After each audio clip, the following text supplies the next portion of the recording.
Let's take a look at the general settings for Telegram Expert, as well as how to set up a proxy. You will need to do both in order to get started, especially the proxy, as we'll need one to run our accounts through.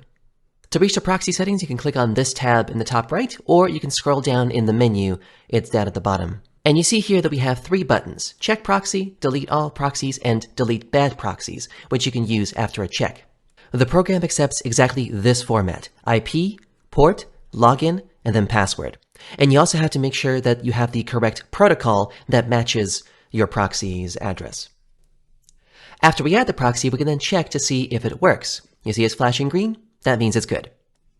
Now that we've added our proxy, we can start attaching our accounts to them. But here's an important point. Proxies are always chosen for this at random. So if you have like 500 or 1,000 proxies, no matter what the order is, the accounts will be chosen at random. In this case, we can take our one account here and let's say check it for bans. And in that process, one of the proxies we have listed will randomly attach to it. Since we only had the one, then the one that we entered is the one that got attached. Let's move on to the general settings, and specifically the connection settings. These will determine how your program will interact with your proxies. First up, we have time waiting, time out.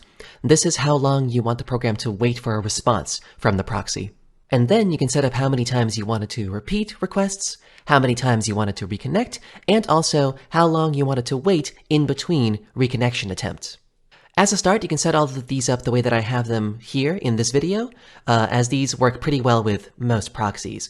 But of course, if your proxies are unique in some way, you're going to have to figure out the settings that work best for yours. This unlabeled setting right here should be called flood wait. It's for bypassing floods of a certain size. If your account catches a flood, but it's under 80 seconds, then the program will just ignore it. It won't send you a notification or anything. It will just look like a delay. Next up, we have enable proxy work, and we obviously need to have this turned on if we want to be able to use proxies. And then you have a choice to either take proxy from account or take proxy from settings. If you choose this one, then the program will try to connect to any proxy that it can.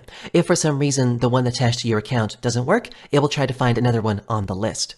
And here you can set how many times you want it to attempt to do this.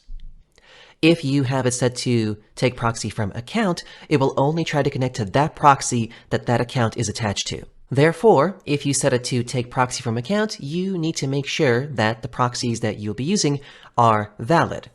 Otherwise, none of the other modules are going to work properly.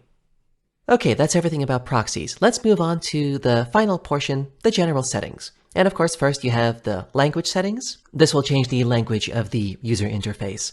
Currently, this program supports 3 international languages, that is English, Russian, and Chinese. Next up, you have disable default browser. Normally, Telegram Expert works on its own built-in browser that's based on Chrome. But if you have your own browser that you're comfortable working with, doesn't matter which one, you have to disable the default browser and then switch over to that one. First you click this, then you save the settings, and then the next time that you load the program up, it should open up in the browser that you set as your preferred browser for this device. Next up you have disable log and transfer log output to console.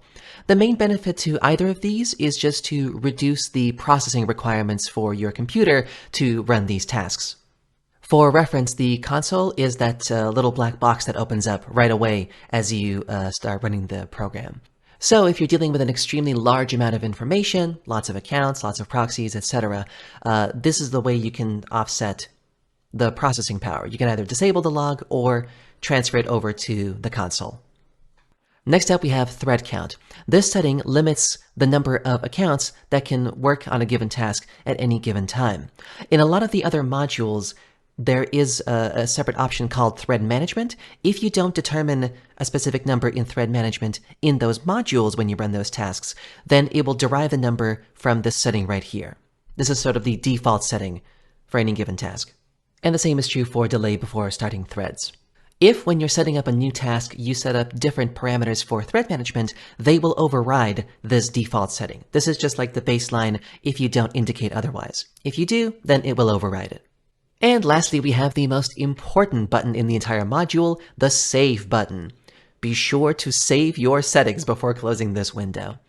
And if for some reason you need to reset everything to factory settings, the Reset button is right here on the left. And that's pretty much it. Thanks for watching, and don't forget to save.